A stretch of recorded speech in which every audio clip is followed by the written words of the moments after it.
ओम शांति। अॼु जी मुंहिंजी तारीख़ 17/2025। मिठा मिठा बार चवंदा मीठे मीठे ॿार भिन्न भिन्न युक्ति साम्हूं रखी याची यात्रा ते रहो। इन पुरानी दुनिया खे भुलिजी पंहिंजी स्वीट होम और नई दुनिया खे यादि करो। प्रश्न आहे, कहिड़ी एक्ट अथवा पुरुषार्थ हाणे ई हलंदो आहे? सॼे कल्प में न। उत्तरा याची यात्रा में रही हर आत्मा खे पावन ठाहिण जो पुरुषार्थ सॼी दुनिया खे पतित खां पावन ठाहिण जी एक्ट सॼे कल्प में सिर्फ़ु हिन संगम जे समय हलंदी आहे। हर आत्मा खे पावन ठाहिण जी, दुनिया खे पावन ठाहिण जी एक्ट सॼे कल्प में हाणे ई हलंदी आहे। हीअ हिकु एक्ट हर कल्प रिपीट थींदी आहे। तव्हां ॿार हिन अनादि अविनाशी ड्रामा जे वंडरफुल राज खे सम्झंदा आहियो। ओम शांति। रूहानी बाप वेही रूहानी ॿारनि खे सम्झाईंदा आहिनि। हिन करे रूहानी ॿारनि खे देही अभिमानी या रूहानी अथवा अवस्था में निश्चय बुद्धि थी करे विहणो व ॿुधणो खपे। बाबा सम्झायो आहे, आत्मा ई ॿुधंदी आहे इन ऑर्गन्स द्वारा। इहो पको यादि कंदा रहो। सदगति दुर्गति जो इहो चक्कर त हर हिक जी बुद्धि में रहणो ई खपे, जंहिंमें ज्ञान ऐं भक्ति सभु अची वेंदी आहे। हलंदे हलंदे बुद्धि में इहा रहे। ज्ञान ऐं भक्ति सुख दुख ॾींहुं राति जो खेल कीअं हलंदो आहे। असां 84 जो पाठ वॼाईंदा आहियूं। बाप खे यादि आहे त ॿारनि खे बि यादि में रहण जो पुरुषार्थ कराईंदा आहिनि। छा यादि आहे कि कीअं दुख सुख थींदो आहे, सुख दुख थींदो आहे, ज्ञान भक्ति थींदी आहे, ॾींहुं राति थींदो आहे। त ॿारनि खे बि यादि रहणो खपे। इहो इन में तव्हांजा विक्रम बि विनाश थींदा ऐं तव्हां राज्य बि पाईंदा। ॼाणंदा आहियो इहा पुराणी दुनिया त हाणे खलास थियणी आहे। जीअं कोई पुराणो मकान हूंदो आहे ऐं नयो ठाहींदा आहिनि त अंदरि में निश्चय रहंदो आहे न। हाणे असां नए मकान में वेंदासीं, पोइ मकान ठहिण में कॾहिं 2 वर्ष लॻी वेंदा आहिनि। जीअं नई दिल्ली में गवर्नमेंट हाउस आदि ठहींदा आहिनि त ज़रूरु गवर्नमेंट चईंदी न असां ट्रांसफ़र थी नई दिल्ली में वेंदासीं। तव्हां ॿार ॼाणंदा आहियो हीअ सॼी बेहद जी दुनिया पुराणी आहे। हाणे वञिणो आहे नई दुनिया में। बाबा युक्ति ॿुधाईंदा आहिनि। हीअं युक्तियुनि सां बुद्धि खे याची यात्रा में लॻाइणो आहे। असांखे हाणे घर वञिणो आहे, इन करे स्वीट होम खे यादि करिणो आहे, जंहिंजे लाइ मनुष्य मथो मारंदा आहिनि। इहे बि मिठी मिठी ॿारनि सम्झायो आहे कि इहे दुखधाम हाणे ख़तमु थियणो आहे। भल तव्हां हिते रहिया पिया आहियो, परंतु इहा पुराणी दुनिया पसंदि न आहे। असांखे त नई दुनिया में वञिणो आहे। भल चित्र अॻियां कोई बि न हुजे त बि सम्झंदा आहियो न इहा पुराणी दुनिया जो हाणे अंत आहे। हाणे असां नई दुनिया में वेंदासीं। भक्ति जा त केतिरा ढेर चित्र आहिनि, उन्हनि जी भेट में तव्हांजा त ॾाढा थोरा आहिनि। तव्हांजा इहे ज्ञान मार्ग जा चित्र, उहो भक्ति मार्ग जा चित्रनि ते ई सॼी भक्ति थींदी आहे। हाणे तव्हांजे त आहे रियल चित्र, इन करे तव्हां सम्झाए सघंदा आहियो रॉन्ग छा आहे, राइट छा आहे। बाबा खे चईंदा ई आहिनि नॉलेजफुल। तव्हांखे इहा नॉलेज आहे। तव्हां ॼाणंदा आहियो असां पंहिंजे सॼे कल्प में केतिरा जन्म वरिता, इहे चक्कर कीअं फिरंदो आहे, है न। तव्हांखे निरंतर बाप जी यादि आहे ऐं हिन नॉलेज में रहणो। बाप तव्हांखे सॼे रचता ऐं रचना जी नॉलेज ॾींदा आहिनि त बाप जी बि यादि रहंदी आहे न। बाप तव्हांखे सॼे रचता ऐं रचना जी नॉलेज ॾींदा आहिनि त बाप जी बि यादि रहंदी आहे। बाबा सम्झाईंदा आहिनि, मां तव्हांजो बाप टीचर सतगुरु आहे। तव्हां पोइ इहे सम्झायो बाबा चईंदा आहिनि तव्हां पोइ इहे सम्झायो। बाबा चईंदा आहिनि तव्हां मुझ पतित पावन लिबरेटर गाइड चईंदा आहियो न, काथां जो गाइड? शांतीराम मुक्तिराम जो। होसिताईं बाबा असांखे वठी करे होसिताईं वञी करे छॾंदा। ॿारनि खे पढ़ाए करे सिखलाए करे गुरू ठाहे करे घर वठी छॾंदा।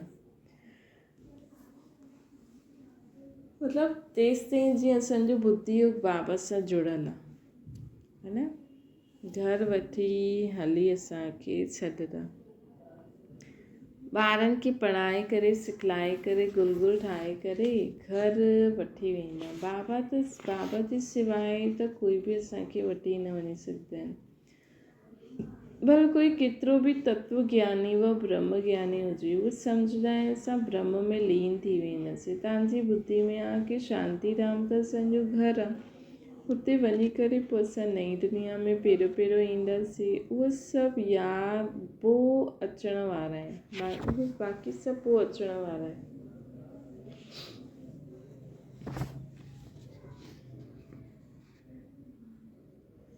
तव्हां ॼाणंदा आहियो कि इहे सभु धर्म नंबरवार ईंदा आहिनि। सत्युग त्रेता में कंहिंजो राज्य हुयो, उन्हनि जो धर्मशास्त्र छा आहे? सूर्यवंशी चंद्रवंशी जो त हिकु ई शास्त्र आहे, परंतु उहा गीता कोई रियल न आहे। श्री तव्हांखे जो ज्ञान मिलंदो आहे उहो त हिते ई ख़तमु थी वेंदो, हुते कोई शास्त्र आदि न आहे। द्वापर में जो धर्म हूंदा आहिनि उन्हनि जो शास्त्र क़ाइमु आहिनि, हलिया आया आहिनि। हाणे पोइ हिकु धर्म जी स्थापना थींदी आहे त बाक़ी सभु धर्म विनाश थी वञणा आहिनि। चईंदा रहंदा आहिनि हिकु राज्य, हिकु धर्म, हिकु भाषा, हिकु मत हुजे, उहो त हिकु द्वारा ई स्थापना थी सघंदी आहे। तव्हां ॿारनि जी बुद्धि में सत्युग खां वठी करे कलयुग अंत ताईं सॼो ज्ञान आहे न, है न। असांजी बुद्धि में सत्युग खां वठी करे कलयुग अंत ताईं सॼो ज्ञान आहे। बाप चईंदा आहिनि हाणे पावन ठहिण जे लाइ पुरुषार्थ करो, है न। अधु कल्प लॻियो तव्हां पतित ठहिया आहियो, वास्तव में सॼो कल्प चईंदासीं। इहे यादि जी यात्रा त तव्हां हाणे सिखंदा आहियो, हुते इहा न आहे। देवताऊं पतित खां पावन थियण जो पुरुषार्थ कंदा रहंदा आहिनि। उहो पहिरियों राजयोग सिखी हिते पावन थी वेंदा आहिनि, है न। देवताऊं पतित खां पावन ठहिण जो पुरुषार्थ न कंदा आहिनि, उहो हुते थोरी कंदा। उहो त पहिरियों राजयोग सिखी करे पावन ठहींदा, उनखे चइबो आहे सुखधाम। तव्हां ॼाणंदा आहियो सॼे कल्प में सिर्फ़ु हाणे ई असां यादि जी यात्रा जो पुरुषार्थ कंदा आहियूं। पोइ इहो ई पुरुषार्थ अर्थात जो एक्ट हलंदी आहे पतित दुनिया खे पावन ठाहिण जी, पोइ कल्प पोइ वापसि रिपीट थींदी। चक्र त ज़रूरु लॻाईंदा न। तव्हांजी बुद्धि में सभु ॻाल्हियूं आहिनि कि नाटक हाणे आत्माऊं पाठधारी आहिनि, जंहिंमें अविनाशी पाठ भरियलु आहे। जीअं उहो ड्रामा हलंदो आहे, है न।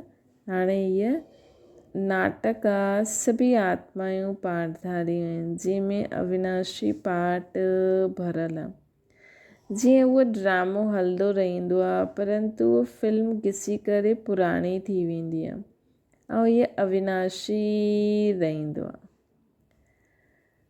त उहो त थोरे समय जे लाइ रहंदी आहे, पोइ हुनजी फिल्म घिसंदी वेंदी आहे। इहे बि वंडर आहे, केतिरी नंढी आत्माऊं आहिनि ऐं सॼो पाठ हुन में भरियलु आहे। बाप तव्हांखे केतिरी गुईअ ते गुईअ महीन ॻाल्हियूं सम्झाईंदा आहिनि। हाणे कोई बि ॿुधो त चईंदा इहे त वंडरफुल ॻाल्हियूं सम्झाईंदा आहिनि। आत्मा छा आहे उहो बि सम्झियो आहे। शरीर खे त सभु सम्झंदा आहिनि। डॉक्टर माण्हू त मनुष्य जे हार्ट खे कढी करे ॿाहिरि रखंदा आहिनि, पोइ विझी ॾींदा आहिनि, परंतु आत्मा जो कंहिंखे पतो न आहे। आत्मा पतित खां पावन कीअं ठहींदी आहे इहे बि कोई ॼाणंदा न आहिनि। पतित आत्मा, पावन आत्मा, महान आत्मा चईंदा आहिनि। सभु पुकारदा बि आहिनि, हे पतित पावन अची करे पावन ठाहियो, परंतु आत्मा कीअं पावन ठहींदी? हुन जे लाइ अविनाशी सर्जन खपे न। आत्मा पुकारदी आहे उन्हनि खे जो पुनर्जन्म रहे था। आत्मा खे पवित्र ठाहिण जी दवाई उन्हनि वटि ई आहे, बाबा वटि। त तव्हां ॿारनि जी ख़ुशी में रोमांच खड़ा थी वञणा खपनि। भॻवानु पढ़ाईंदा आहिनि त ज़रूरु भॻवानु भगवती ठाहींदा न। भक्ति मार्ग में न लक्ष्मी नारायण खे भॻवानु भगवती चईंदा हुयासीं। त यथा राजा रानी तथा प्रजा आप समान पवित्र बि ठाहींदा आहिनि, ज्ञान सागर बि ठाहींदा आहिनि, पोइ पंहिंजे सां बि जासी विश्व जो मालिक ठाहींदा आहिनि।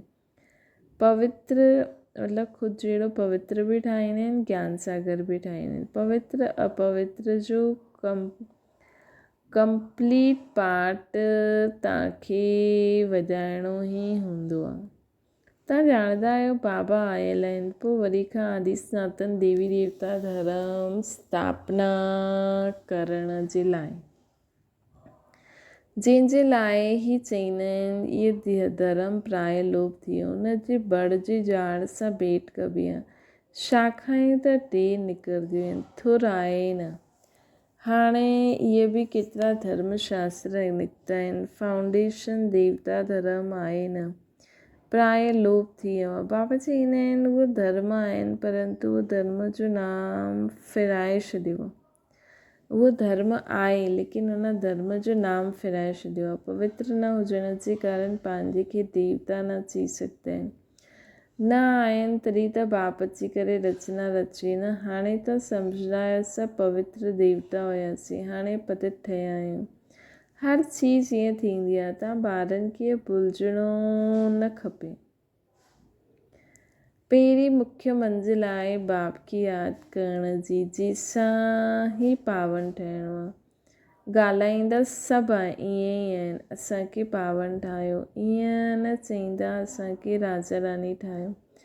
त तव्हां ॿारनि खे ॾाढो फ़ख़ुरु हुजिणो खपे जो ॼाणंदा आहियो की असां भॻवान जा ॿार आहियूं। इहे असां ॼाणंदा आहियूं, इन जो फ़ख़ुरु हुजिणो खपे। सभु हाणे असांखे ज़रूरु वरसो मिलणो आहे। कल्प कल्प इहे पाठ वॼायो, झाड़ वधंदो ई रहंदो आहे। बाबा चित्रनि ते बि सम्झायो आहे की इहे सदगति जा चित्र आहिनि। तव्हां ओरली बि सम्झाईंदा आहियो, चित्रनि ते बि सम्झाईंदा आहियो। तव्हांजो इन चित्रनि में सृष्टि जे आदि मध्य अंत जो राज आहे। ॿार जो सर्विस करण विया आहिनि, आपसमान ठाहींदा आहिनि, पढ़ी करे पढ़ाइण जी कोशिशि करणी खपे। जेतिरो जास्ती पढ़ंदा ओतिरो उच्च पद पाईंदा। जेतिरो जास्ती पढ़ंदा ओतिरो उच्च पद पाईंदा। बाप चईंदा आहिनि मां तदबीर त कराईंदो आहे, परंतु तक़दीर बि त हुजे। हर हिक जे ड्रामा अनुसार पुरुषार्थ कंदा आहिनि। ड्रामा जो राज बि बाबा सम्झाईंदा आहिनि। बाप बि आहिनि, टीचर बि आहिनि, साथ वठी वञण वारा सच सतगुरु बि आहिनि। उहो बाप आहे अकाल मूर्त, आत्मा जो ई तख़्त आहे जंहिंसां इहे पाठ वॼाईंदा आहिनि। त बाप खे बि पाठ वॼाइणो आहे न। सदगति करण जे लाइ तख़्त खपे, है न। त बाबा खे बि पाठ वॼाइणो आहे, है न। सदगति करण लाइ बाबा खे तख़्त खपे। जॾहिं असां आत्माऊं तख़्त ते वेठा आहियूं त बाबा खे बि तख़्त खपे न। बाबा चईंदा आहिनि मां साधारण तन में ईंदो आहियां। भपको व ठाठ कुझु बि न रखंदो आहे। उहो गुरू जा फॉलोअर्स माण्हू त गुरू जे लाइ सोने जो सिंघासन महल आदि ठाहींदा आहिनि। तव्हां छा ठाहींदा? तव्हां ॿार बि आहियो, स्टूडेंट बि आहियो, त तव्हां हुननि जे लाइ छा कंदव, छा ठाहींदव? इहे त साधारण आहे न। ॿारनि खे सम्झाईंदा रहंदा आहिनि, वैश्याउनि जी बि सर्विस करो, ग़रीबनि जो उद्धार करिणो। ॿार कोशिशि बि कंदा आहिनि। बनारस में विया, उन्हनि खे तव्हां उठायो त चईंदा वाह बीके बि अहिड़ो कमाल कंदी आहे। वैश्याउनि खे बि ज्ञान ॾींदी आहे, उन्हनि खे बि सम्झाइणो। हाणे तव्हां इहो धंधो छॾो, शिवालय जा मालिक ठहो। इहा नॉलेज सिखी करे पोइ ॿियनि खे सेखारियो।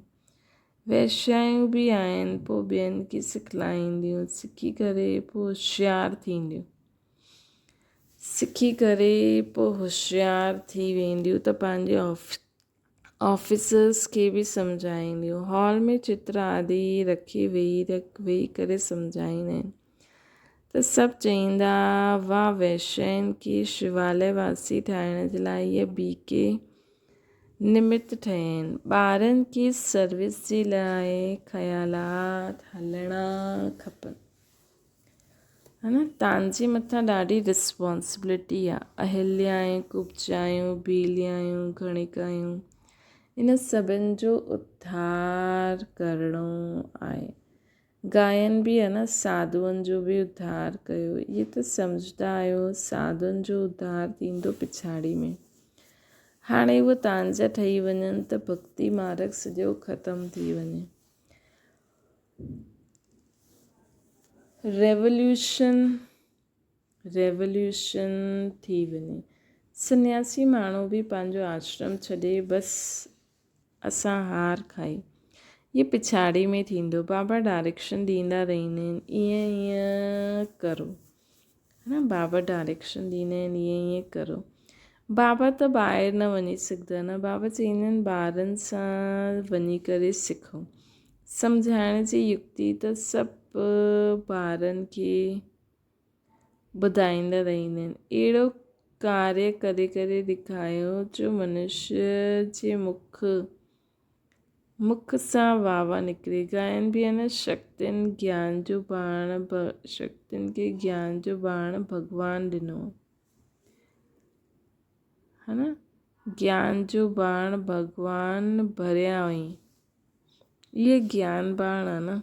तव्हां ॼाणंदा आहियो इहे बाण तव्हांखे हिन दुनिया सां हुन दुनिया में वठी हलंदा। त ॿारनि खे ॾाढो विशाल बुद्धि ठाहिणो। हिकु जॻह बि तव्हांजो नाम थियो, गवर्नमेंट खे मालूम पियो त पोइ ॾाढो प्रभाव निकिरंदो। हिकु जॻह सां कोई सुठा 5-7 ऑफिसर्स निकिरा त अख़बार में विझण लॻी वेंदा। चवंदा इहे त बीके वैश्यनि सां बि धंधो छुड़ाए शिवालय जे मालिक ठाहींदी आहे। ॾाढी वाह निकिरंदी। धन आदि सभु उहे वठी ईंदा, मतिलबु खणी ईंदा। तव्हां धन छा कंदव? तव्हां वॾा वॾा सेंटर्स ठाहींदव, पैसनि सां चित्र आदि ठाहिणा हूंदा आहिनि। मनुष्य ॾिसी करे ॾाढो वंडर खाईंदा। चवंदा पहिरियों त तव्हांखे प्राइज़ ॾियणी आहे। गवर्नमेंट हाउस में बि तव्हांजा चित्र वेंदा। इन ते ॾाढा आशिक़ थी वेंदा। दिलि में चाहना थियणी खपे। मनुष्य खे देवता कीअं ठाहियूं? दिलि में बि असांखे चाहना हुजणी खपे, तॾहिं अहिड़ा रास्ता बि निकिरंदा वेंदा। अगरि दिलि में चाहना ई न हूंदी त पोइ रास्ता बि न निकिरंदा। हीअ त ॼाणंदा आहियो जंहिं कल्प पहिरियों वरितो हूंदो उहो ई वठंदा। एतिरो धन आदि सभु कुझु छॾे ॾियनि महिनत आहे। बाबा ॿुधाईंदा आहिनि असांजो पंहिंजो घर घाट मित्र संबंधी आदि कुझु बि न आहे। असांखे छा यादि पईंदो सवाइ बाप ऐं तव्हां ॿारनि जे कुझु आहे ई न। सभु कुझु एक्सचेंज करे छॾियो। बाक़ी बुद्धि काॾे वेंदी? बाबा खे रत ॾिनो ऐं तव्हां ॿार कीअं ऐं असां ॿार पढ़ूं था। जीअं तव्हां उअं असां बि पढ़ूं था। ब्रह्मा बाबा ॾिस केॾो निरंकार। सिर्फ़ु रत बाबा खे लोन ॾिनो आहे न। तव्हां ॼाणंदा आहियो सभु पुरुषार्थ था करो सूर्यवंशी घराने में पहिरियों अचण जे लाइ।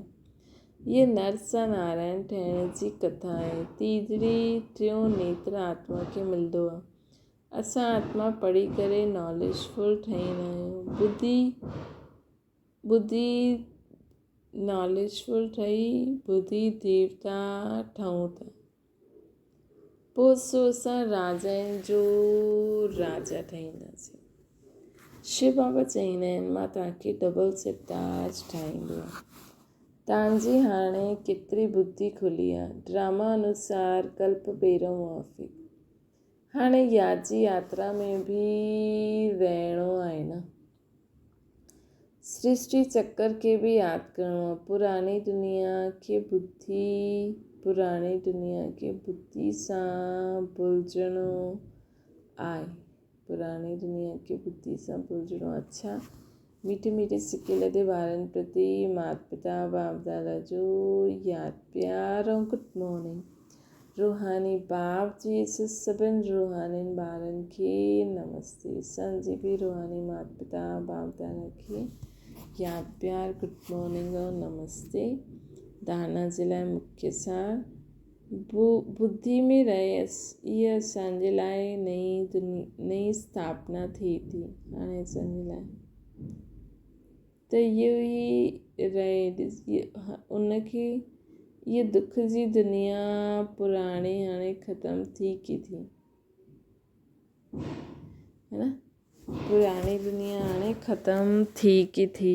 इहा दुनिया बिल्कुलु पसंदि न अचणी खपे। ॿियो आहे जीअं बाबा पंहिंजो सभु कुझु एक्सचेंज कयो त बुद्धि किथे वेंदी न। ईअं फॉलो फादर करो। दिलि में बसि इहा ई चाहना हुजणी खपे, मनुष्य खे देवता ठाहिण जी सेवा करो। इहे वैशालय खे कीअं शिवालय ठाहियूं। वरदाना देह अभिमान जे रॉयल रूप खे बि समाप्त करण वारा साक्षी ऐं दृष्टा भव। ॿियनि जी ॻाल्हियुनि खे रिगार्ड न ॾियणु, कट करणु, इहे बि देह अभिमान आहे।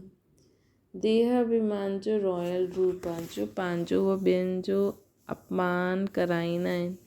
शिव जी जो कट कंदो आहे उनखे अभिमान ईंदो आहे, ऐं जंहिंजी ॻाल्हि खे कट कंदा आहिनि उन्हनि खे अपमान लॻंदो। इन करे साक्षी दृष्टा जे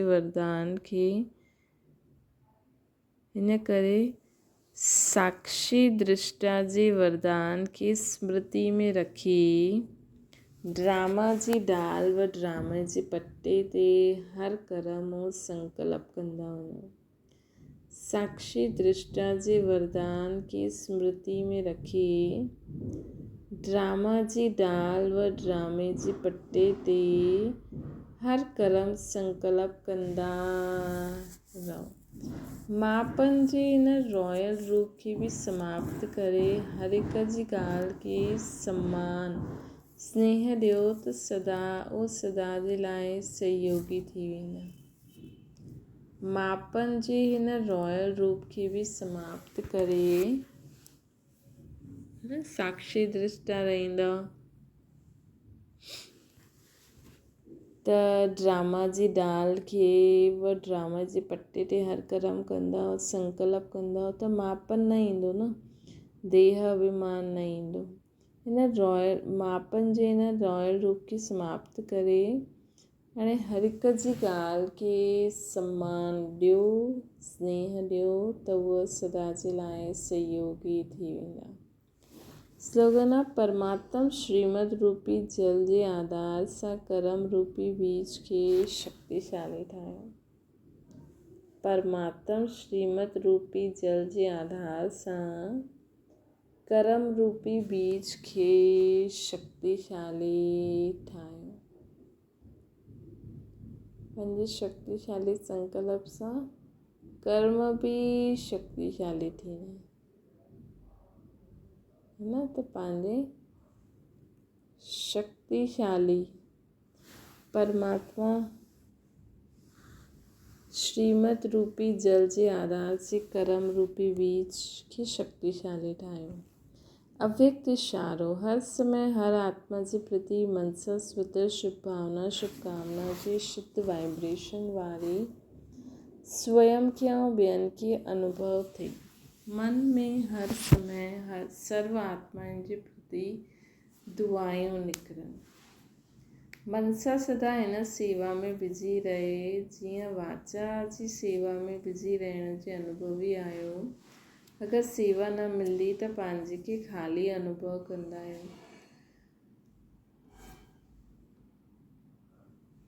ईअं हर समय वाणी सां गॾु मन सां सेवा स्वतः थींदी रहे।